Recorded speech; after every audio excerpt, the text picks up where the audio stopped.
अस्सलाम वालेकुम स्टूडेंट्स। उम्मीद करता हूँ हम तमाम बच्चे खैर वफ़ियत से होंगे। अल्लाह ताला आप सबको अपने हिफ्ज़ व अमान में रखे। तो बच्चों, आज के लेक्चर में हम चैप्टर नंबर 6 स्टार्ट करेंगे। नेम है इसका सीक्वेंट एंड सीरीज़। काफ़ी इंटरेस्टिंग जो है ये चैप्टर है और बोर्ड के हवाले से काफ़ी इंपॉर्टेंट चैप्टर भी है। शॉर्ट क्वेश्चन भी पूछे जाते हैं इसमें से और लॉन्ग क्वेश्चन भी कंसीडर काफ़ी किए जाते हैं। और अगर कोई बच्चा चाहता है कि उसने आर्मी ज्वाइन करनी है तो बच्चों, आर्मी के टेस्ट में सीक्वेंट एंड सीरीज़ के जो क्वेश्चंस हैं काफ़ी ट्रिकी क्वेश्चंस वहाँ पे पूछे जाते हैं। तो आप लोगों ने अच्छे तरीके से इसको अंडरस्टैंड करना है। चैप्टर काफ़ी इंटरेस्टिंग है, सीक्वेंट एंड सीरीज़। तो बच्चों, मैंने सीक्वेंस की एग्जांपल लिखी है सिंपल टर्म्स में। सीक्वेंस क्या है? Is a list of numbers या टर्म्स, लेकिन उसका जो ऑर्डर है वो स्पेसिफिक होना चाहिए। अब इससे क्या मुराद है? जो अगर मैं बात करूं यहाँ पे इवन नंबर्स की या ऑड नंबर्स की, उसमें देखें एक प्रॉपर जो पैटर्न है वो फॉलो हो रहा है, एक प्रॉपर ऑर्डर है उसका। जैसे देखें, अगर 2 है, इसके बाद 4, फिर 6 है, फिर 8, फिर 10। तो देखें 2 है, 2 में अगर आप 2 ऐड करें तो 4 है, 4 में अगर आप अगेन 2 ऐड करें तो 6 आएगा, 6 में 2 ऐड करें तो 8। एक प्रॉपर इसमें ऑर्डर जो है वो फॉलो किया जा रहा है। इसी तरीके से अगर हम बात करें 1, 3, 5, 7, 9, तो ये भी एक स्पेसिफिक ऑर्डर है।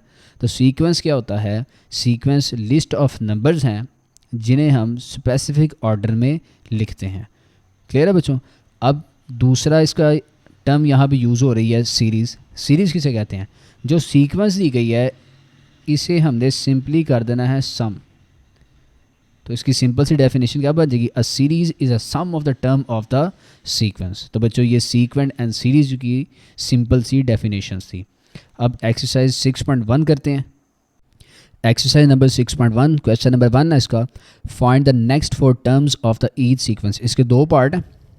पार्ट 1 में अगर आप गौर करें तो 12 है, 16 है और 20 है। ये हमें उसने एक सीक्वेंस दी है और उसने डिमांड क्या कही है? उसने कहा है कि नेक्स्ट 4 टर्म्स इसकी फाइंड कर दें, इस सीक्वेंस की नेक्स्ट 4 टर्म्स फाइंड कर दें। बच्चों, ये जो टर्म है ये फर्स्ट टर्म है, इसे स्मॉल a1 कहा जाता है। ये नेक्स्ट टर्म है और ये थर्ड टर्म है। इससे आगे 4 टर्म्स हमने फाइंड आउट करनी है। अगर आप गौर करें तो फर्स्ट टर्म है, इससे सेकंड टर्म किस तरीके से आएगी? 12 में अगर 4 ऐड करेंगे तो 16 आता है। 16 में अगेन अगर हम 4 ऐड करेंगे तो आंसर आ जाएगा 20। इट्स मीन्स स्पेसिफिक ऑर्डर यहाँ पे बन चुका। कैसे? कि आपने फर्स्ट टर्म में 4 ऐड करना है, फिर सेकंड टर्म में अगेन 4 ऐड करना है। इसे इट्स मीन के 4 के गैप से या 4 को प्लस करने से नेक्स्ट जो हमारी टर्म्स हैं वो आती जा रही हैं। तो बच्चों, इसको आपने पैटर्न किस तरीके से बोर्ड का फॉलो करना है? आप लिखेंगे A1। मैंने बताया जो फर्स्ट टर्म है उसे A1 कहते हैं, वो है बच्चों 12। क्लियर? अब A1 के बाद ये 16 किस तरीके से है? आप यहाँ पे लिखेंगे 12। 12 में अगर 4 ऐड कर देंगे तो आंसर आ जाएगा 16। क्लियर है बच्चों? ये A2 टर्म आ जाएगी, सेकंड टर्म है ना। इसके बाद थर्ड टर्म किस तरीके से आएगी? देखें, 16 में अगर हम 4 ऐड करेंगे तो 20 आता है। अब हमने नेक्स्ट 4 टर्म फाइंड करनी है। इट्स मीन A4 फाइंड करना है। यहाँ से 20 आ जाएगा। 20 में अगेन 4 ऐड करें तो आंसर बचा आता है 24। A5 किस तरीके से आएगा कि 24 में अगर हम 4 अगेन ऐड करें तो आंसर आ जाएगा 28। A6, 28 में हम 4 ऐड करेंगे तो आंसर आएगा 32। काफ़ी इंटरेस्टिंग क्वेश्चन है। अब देखें 1, 2, 3, उसने नेक्स्ट 4 कहे थे ना, तो लास्ट A7 तक हमें फाइंड करना पड़ेगा। किस तरीके से आएगा कि 32 में अगर हम 4 ऐड करेंगे तो आंसर आएगा 36। इट्स मीन उसने नेक्स्ट 4 टर्म्स कही थी, तो नेक्स्ट 4 टर्म्स कौन सी आ गई हैं? 24, 28, 32 एंड 36। ये 4 टर्म्स ही जो हमने फाइंड आउट करनी थी पार्ट 1 में। अब इसका पार्ट 2 है। पार्ट 2 में देखें तो 3 है, 3 के बाद 1 आ रहा है, 1 के बाद अगेन -1 है। अगर आप थोड़ा सा गौर करें तो 3 से 1 किस तरीके से आएगा? अगर हम 3 में से 2 माइनस करते हैं तो 1 में अगेन अगर -2 किया जाए, 1 में -2 किया जाए तो प्लस माइनस माइनस होता है साइन बिगर टर्म का। इट्स मीन यहाँ पे ऑर्डर कौन सा फॉलो हो रहा है कि -2। क्लियर है? अब -2 करके देखते हैं। फर्स्ट टर्म यहाँ पे देखें तो A1 यहाँ पे है 3। क्लियर? सेकंड टर्म किस तरीके से आई है कि अगर 3 में से माइनस करते हैं 2 तो आंसर आ रहा था 1। ये A2 सेकंड टर्म कहते हैं। इसके बाद A3 किस तरीके से आएगा? 1 में से अगेन करें -2 तो आंसर आ जाएगा -1। अब बच्चों ये ऑर्डर जो है वो स्पेसिफिक फॉलो हो चुका। आगे से नेक्स्ट 4 टर्म्स फाइंड करते हैं। A4 आ जाएगा -1 -2 तो -3 है।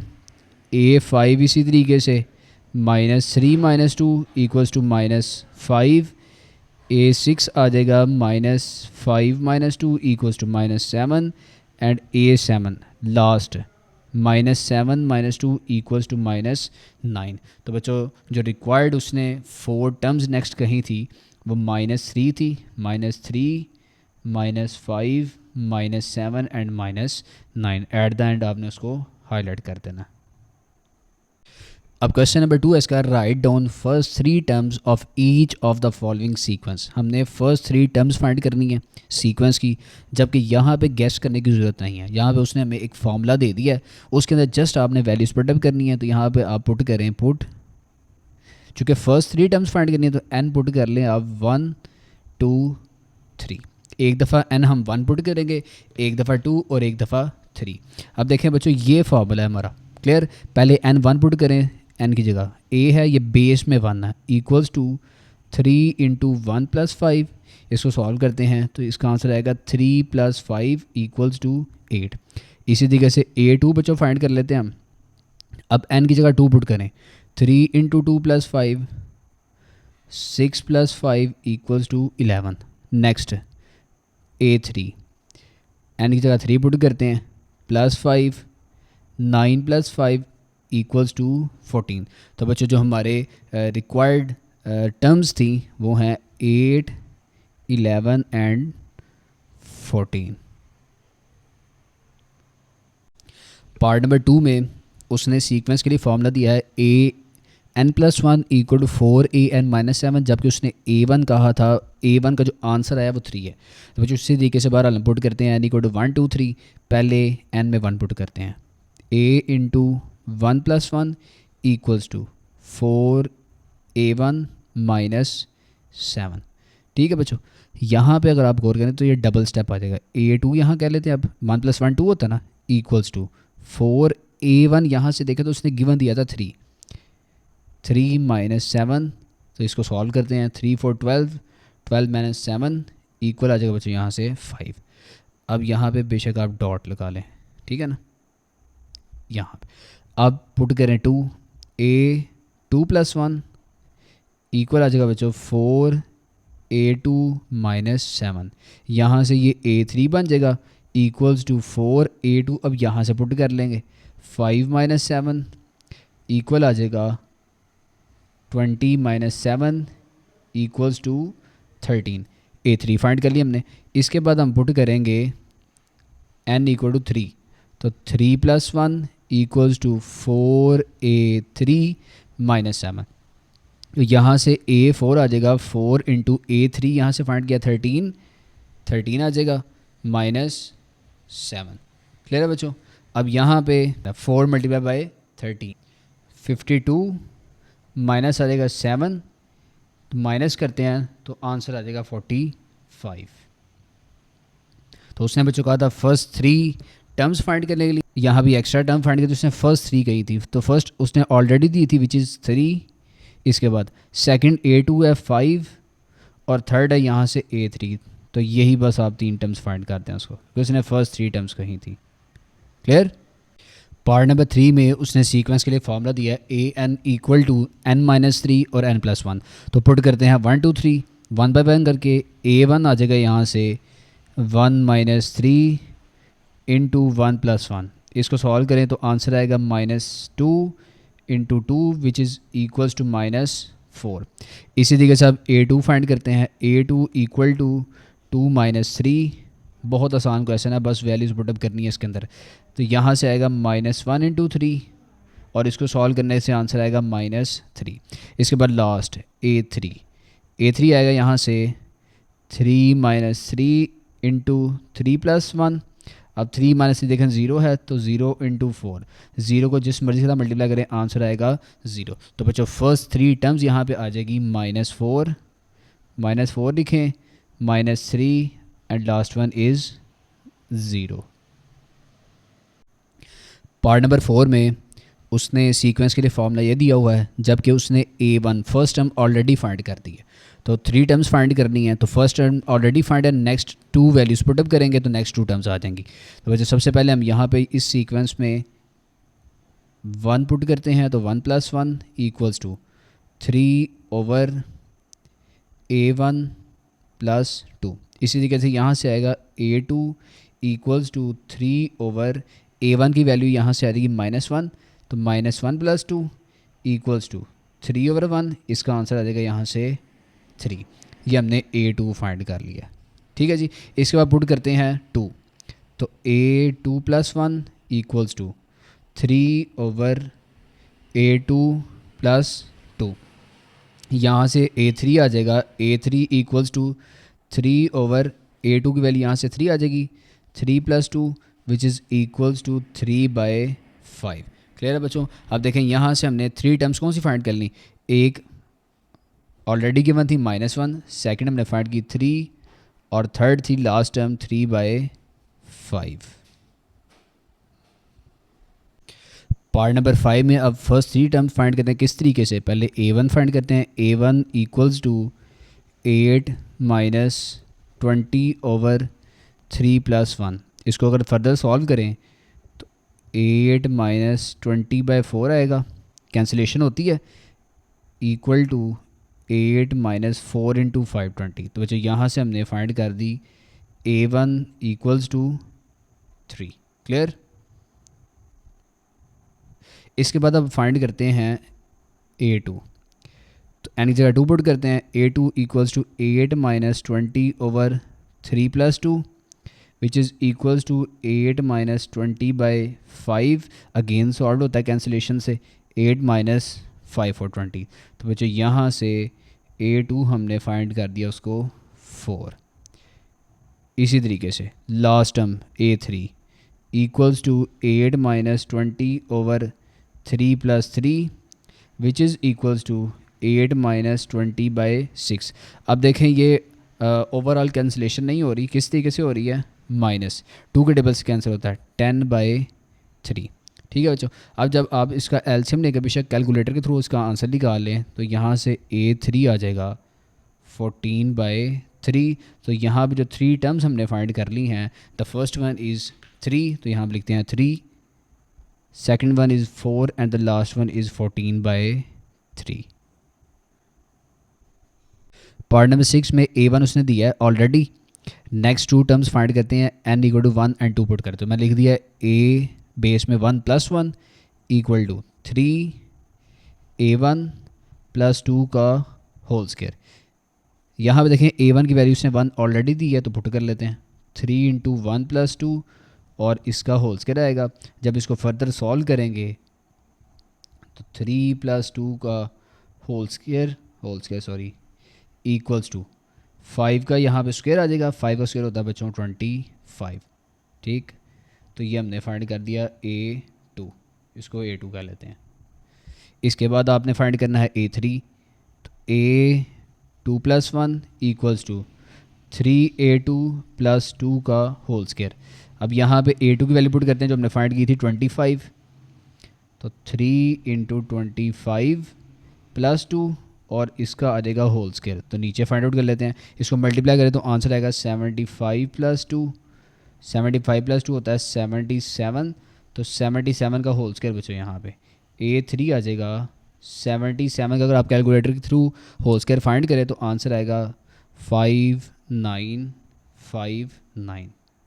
ठीक है, तो यहाँ पे फर्स्ट 3 टर्म्स कौन सी हैं। A1 उसने दिया था 1, तो लिख लेते हैं 1, A2 है 25 और A3 हमने फाइंड किया 5929। इसको बच्चों ठीक कर लीजिएगा, 5929 ही 5959 था। पार्ट नंबर 7 है, इसमें वैल्यूज पुट अप करते हैं। तो A1 आ जाएगा -2 × 1 और इसका whole square which is equal to -2 का होल स्क्वायर। बच्चों -2 का होल स्क्वायर +4 होता है, आपने ये गलती नहीं करनी बच्चे, -2 का होल स्क्वायर -4 लिख देते हैं। और अगर आप कैलकुलेटर के थ्रू करना चाहें तो आप ब्रैकेट्स लाजमी लगाएंगे। इसके बाद 2 पुट करते हैं। A2 यहाँ से आ जाएगा -2 × 2 और इसका whole square which is equals to -4, -4 का whole square equals to 16। Last one हम 3 पुट करते हैं, -2 इंटू 3, तो ये आ जाएगा -6 का whole square which is equals to 36। तो 3 टर्म्स हमने फाइंड कर दी हैं, 4, 16 एंड 36। लास्ट पार्ट इसका पार्ट नंबर 8, एन में 1 पुट करते हैं, a1 इक्वल्स टू -1। अब 1 यहाँ भी पुट किया जाएगा और यहाँ पे सेपरेटली, ठीक है। तो -1 की पावर 1, इसका आंसर -1 ही आएगा। 7 और 1 का स्क्वायर 1 ही होता है, इसको जब सॉल्व करेंगे तो आंसर आएगा -7।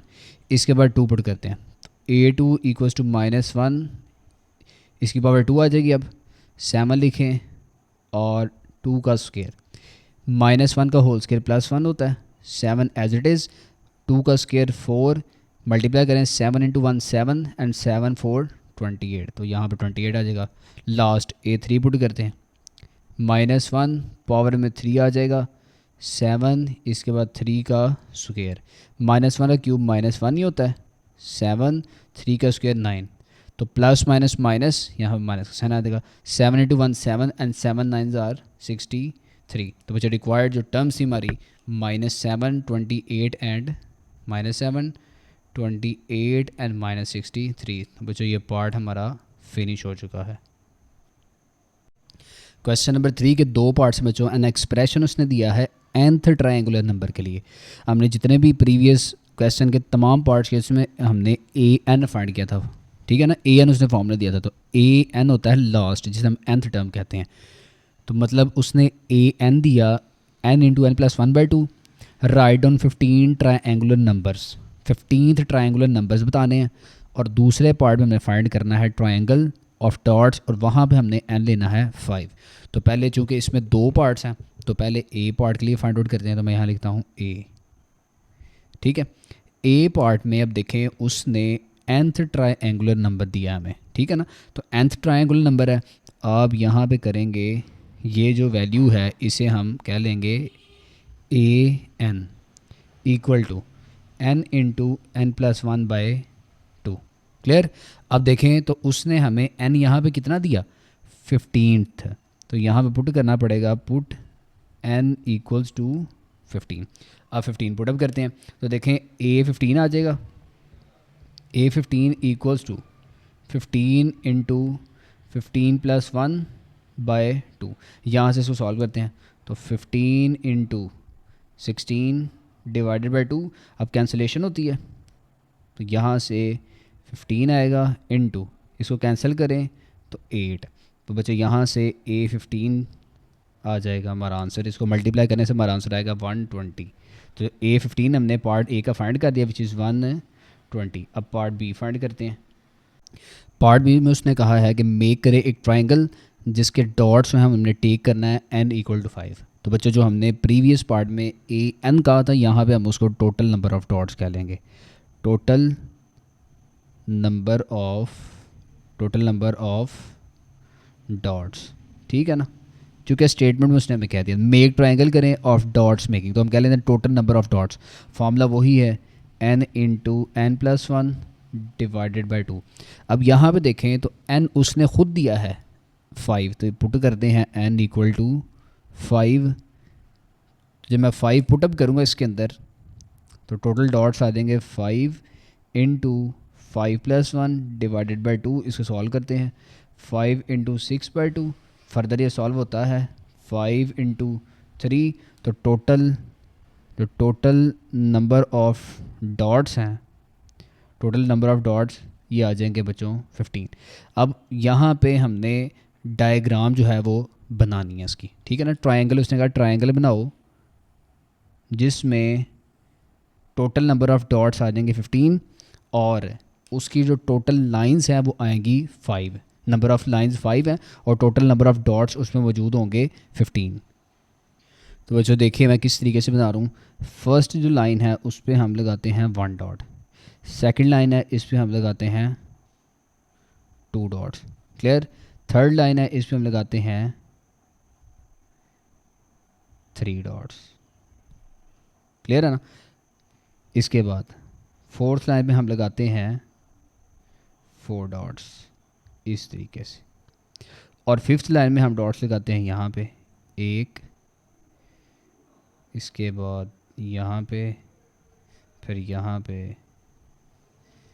तो ये बिल्कुल एग्जैक्ट आपकी डायग्राम की शेप, ट्रायंगल की शेप बन गई है ना। देखें किस तरीके से लगाना है, आप इधर लगाएं, फिर इधर इधर, फिर लास्ट में, फिर इन दोनों के मिड में, फिर लास्ट में, लास्ट में, मिड में, फिर लास्ट में। इस तरीके से एग्जैक्ट आपकी ट्रायंगल की शेप बन जाएगी।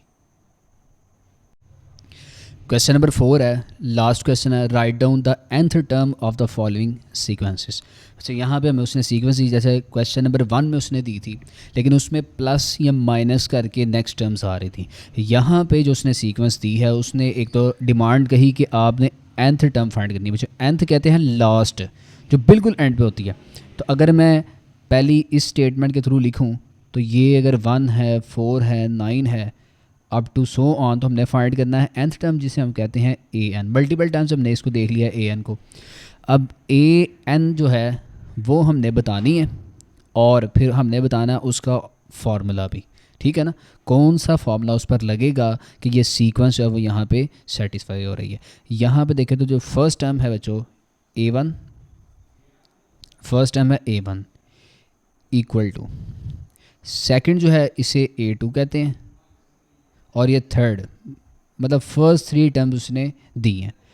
यहाँ पे थोड़ा सा आपको गौर करना पड़ेगा कि ये जो सीक्वेंस है ना ये प्लस करके आ रही है ना माइनस करके आ रही है, तो किस तरीके से आ रही है। तो नेचुरल नंबर्स आप लोगों ने पढ़े हैं कि नेचुरल नंबर जो है वो 1 2 3 होता है। अगर मैं यहाँ पे लिखूँ तो 1 2 और 3 है। अगर आप लोग थोड़ा सा गौर करें, अगर मैं नेचुरल नंबर का स्क्वायर लेता जाऊँ, 1 का स्क्वायर करें तो 1, 2 का स्क्वायर तो 4, 3 का स्क्वायर 9। इट्स मीन यहाँ पे नेचुरल नंबर का स्क्वायर लेने से हमारा आंसर जो है वो आता जा रहा है। तो यहाँ पे 1 जो है वो किस तरीके से आया, जब मैंने 1 का स्क्वायर किया तो बच्चों आंसर आया 1। ठीक है ना, ये फॉर्मूला मैं बताना था। इसके बाद 4 किस तरीके से आया, तो 2 का स्क्वायर करके आंसर आया 4। 9 किस तरीके से आया, 3 का जब मैंने स्क्वायर लिया तो यहाँ से आया 9। इस तरीके से हमने nth टर्म फाइंड करनी है। तो जिस तरीके से ये चलता ही जा रहा है, यहाँ पे भी आप 2-3 डॉट्स लगाएं, इससे मुराद है कि थोड़ा सा ये सीक्वेंस चलना शुरू हो गया। अब हमने चूँकि nth फाइंड करनी है तो आप एंड पे लिखेंगे an। ठीक है, an के लिए देखें जैसे ये 1 2 3 है, तो यहाँ पे हमने n कर दिया, तो ये जो 1 2 3 है इधर भी करना पड़ेगा n, और साथ में चूँकि ये स्क्वायर चल रहा है तो यही हमारी रिक्वायर्ड nth टर्म थी जो हमने फाइंड करनी थी। क्वेश्चन नंबर 4 का पार्ट नंबर 2 है, ये आसान सा पार्ट है। इसमें देखें तो 1 है, उसके बाद उसने कहा 1 + 2, उसके बाद उसने कह दिया 1 + 2 + 3, और लास्ट में हमने an फाइंड करनी है। तो बच्चों यहाँ से फर्स्ट हम देखें तो a1 जो है वो आ चुकी 1। इसके बाद a2 देखें किस तरीके से वो कर रहा है, 1 के आगे लिखते हैं +2, a3 1 के आगे लिखते हैं +2 है, इसके आगे फिर लिखते हैं आप +3, मतलब 1 है, फिर 1 + 2 कर रहा है, फिर 1 + 2 + 3, फिर 1 + 2 + 3 + 4 आ जाएगा। तो हम इसको एट द एंड an पे ही लेके जाते हैं। ठीक है, तो an किस तरीके से आएगी ये आपने गौर करना ज़रा। 1 + 2 + 3 प्लस है, चूँकि जो nth टर्म होती है वो थोड़ा सा इसको कंटिन्यू करवा के आती है, तो यहाँ पे आप लिखेंगे डॉट कर देंगे और एट द एंड प्लस करेंगे, चूँकि हम प्लस कर रहे हैं ना। ठीक है ना, 1 भी फिर 2 प्लस किया, फिर 3 प्लस किया, तो एट द एंड हम प्लस करेंगे। चूँकि nth टर्म है तो यहाँ भी हमने देखा तो n लगाया था, तो यहाँ भी लगाना पड़ेगा बच्चों n, जो कि हमारी रिक्वायर्ड टर्म थी। क्वेश्चन नंबर 4 का पार्ट नंबर 3 एक और इंतहाई आसान तरीन क्वेश्चन है। देखिए a1 b1 है, फिर a2 b2 करता जा रहा है, फिर a3 b3 कह रहा है, और लास्ट में an जो हमने फाइंड करनी है। तो यहाँ पे अब देखें तो फर्स्ट टाइम a1 हम कहते हैं ना, यहाँ पे a1 आ चुका है, इसको बेशक आप कैपिटल a1 का नाम दे दें, कैपिटल a1 का। ठीक है, a1 b1, फिर a2 यहाँ से आ जाएगी स्मॉल a2 b2, a3 आप कह लेते हैं a3 b3। ठीक है, अब कंटिन्यू करवा दें। तो चूँकि हमने लास्ट टर्म फाइंड करनी है an, इसे आप an ही रहने देंगे। ठीक है, an इक्वल बच्चों यहाँ से आ जाएगी, यहाँ पे देखें चूँकि 1 2 3 पे आपने n पुट कर दिया, तो यहाँ भी 1 2 3 पे आप कह देंगे n, b के साथ भी आ जाएगा n, तो यही हमारी रिक्वायर्ड टर्म थी। क्वेश्चन नंबर 4 का पार्ट 4 है। A1 x है, A2 देखें तो यहाँ पे आ जाएंगे 2x²। इसी तरीके से A3 यहाँ से आ चुका 3 और x की पावर 3।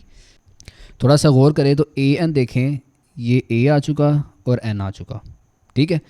ये 1 2 3 है तो इसे भी हम n कह लेते हैं। इसके बाद x कॉमन है, x की पावर में भी देखें तो 1 2 3, तो एट द एंड इसे भी हम कह लेंगे n, which is our nth term.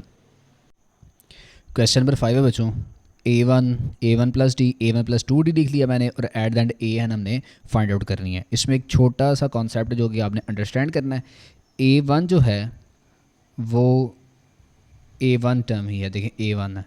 जो A2 है वो यहाँ से आ रही है A1 प्लस जस्ट डी। इसके बाद ये थर्ड टर्म है A3 किस तरीके से आ रही है, देखिए A1 सारों में कॉमन चल रहा है, A1 प्लस 2d करके, ठीक है ना। और up to so on at the end हमने बताना है an किस तरीके से आएगा। अगर an मैं डायरेक्टली देखूं तो देखें A1 जो है यहाँ से चलता ही जा रहा है तो A1 करते हैं, प्लस d भी देखें यहाँ पे चल रहा है। यहाँ पे अब थोड़ा सा अब सोचना पड़ेगा। देखें A1 डायरेक्ट है, यहाँ पे ये कॉमन है तो मैंने कॉमन ऑलरेडी लिख दिया। अगर ये 2 है तो ये 1 और साथ में यहाँ करना पड़ेगा 0d, क्योंकि 0 से कोई भी फ़र्क नहीं पड़ेगा। अब देखें तो d सारों में कॉमन है तो d भी हम ऐसे ही लिख देते हैं। ये 0 है, 1 है, 2 है। अब ये ऑनवर्ड चल रहा है, इसको आपको सोचना पड़ेगा कि जो A1 है प्लस 0 किस तरीके से आएगा। 0 आता है 1 माइनस 1 करके, d साथ ऐसे ही आ गया। A1 प्लस 1 किस तरीके से आएगा, 2 माइनस 1 करके। इसी तरीके से A1 प्लस 2 किस तरीके से आएगा, 3 माइनस 1 करके। अब देखें तो ये -1 भी तमाम की तमाम वैल्यूज़ में चल रहा है फॉर्मूले के साथ ही। 1 2 3 चेंज हो रहा है, तो जहाँ पे 1 2 3 होता है, जैसे ये 1 2 3 है उसे हम n कह लेते हैं, तो n-1 into D, this is our nth term. Question number 6 same question number 5 जैसे ही है। इसमें भी जो A1 है वो A1 के इक्वल है, ठीक है। A2 जो है वो A1 और R के इक्वल है। A3 जो है वो A1 और 2 के इक्वल है। तो अब टू सोन हमने फाइंड यहाँ से करना है an इक्वल टू, देखें A1 सारों में कॉमन है तो आप A1 लिख दें। इसके बाद यहाँ पे R2 है, यहाँ पे R1 कह लेते हैं और यहाँ पे R कर लेते हैं 0, इक्वल टू A1 सारों में कॉमन। और देखें 0 किस तरीके से आएगा, 1 माइनस 1 करके, 2 आएगा, 1 आएगा 2 माइनस 1 करके, और 2 आएगा 3 माइनस 1 करके। तो यहाँ पे लिखते हैं R इंटू R की पावर में आएगा n-1। सेकेंड लास्ट पार्ट है इसका, A1 over B1 plus C1, 2A2 over B2 plus C2, 3A3 over B3 plus C3। तो फर्स्ट टर्म आ गई A1 over B1 plus C1। इसी तरीके से मैं A2 लिखता हूँ equal to 2A2 bye B2 plus C2। इसी तरीके से A3 है, 3A3 ओवर में आ जाएगा B3 प्लस C3। और अगर आप लोगों ने थोड़ा सा भी गौर किया हो ना तो देखें जो nth है वो कैसे आएगी, 1 2 3 है तो यहाँ पे n कर दें इक्वल्स टू। सबसे पहले देखें तो A1 के साथ कुछ भी नहीं लिखा तो ये 1 ही आ चुका, 1 2 3 तो ये भी 1 2 3 है तो यहाँ भी n लगाना पड़ेगा। इसके बाद A1 है, A2 है, A3 है, A के साथ दोबारा से 1 2 3 चल रहा है तो यहाँ भी n आ जाएगा। ओवर में B है, B में 1 2 3 चेंज तो Bn कर देते हैं, प्लस C में भी 1 2 3 चेंज तो एट द एंड आ जाएगा Cn। इस एक्सरसाइज का लास्ट क्वेश्चन है, सेम पार्ट 5 जैसा ही है, बस यहाँ पे 1 ओवर की फॉर्म में आ गया। तो बहरहाल लिखते हैं A1 यहाँ से आ जाएगा 1 ओवर A1, इसी तरीके से A2 आ जाएगा 1 ओवर A1 प्लस डी, और A3 यहाँ से आएगा 1 ओवर A1 प्लस 2d। हमने an फाइंड करना है। तो देखें A है, ये 1 2 3 है, इसे हम n कहते हैं, इक्वल टू देखें 1 सारों में चल रहा है तो 1 लिखें, ओवर में A1 सारों में सेम ही है तो यहाँ भी सेम आ जाएगा A1 प्लस डी, यहाँ पे नहीं है ना, तो जहाँ पे कोई भी डी नहीं है तो फिर हम इसको कह लेते हैं A1 प्लस आ जाएगा 0D, जैसे पार्ट 5 में हमने किया था, ठीक है। 0D है, फिर ये 1D है, फिर ये 2D आता है। इसी तरीके से 1 ओवर A1 प्लस 0 आता है 1 माइनस 1 करके, equal to 1 over A1 plus 1 आएगा 2 माइनस 1 करके, equal to 1 over A1 plus 2 आएगा 3 माइनस 1 करके। अब देखें ये 1 2 3 है, ब्रैकेट में 1 2 3 चेंज हो रहा है, उसकी जगह एन लिख दें, माइनस ये सेम है 1 आ जाएगा और डी भी सेम है तो डी एट द एंड हम लिख देते हैं। तो बच्चों this is our final 10 which is AN। Hopes हो आपको तमाम की तमाम एक्सरसाइज बहुत आसान लगी होगी। नेक्स्ट इंशाल्लाह कमिंग लेक्चर के अंदर 6.2 भी इसी तरीके से इजी वे में सॉल्व करने की कोशिश करेंगे।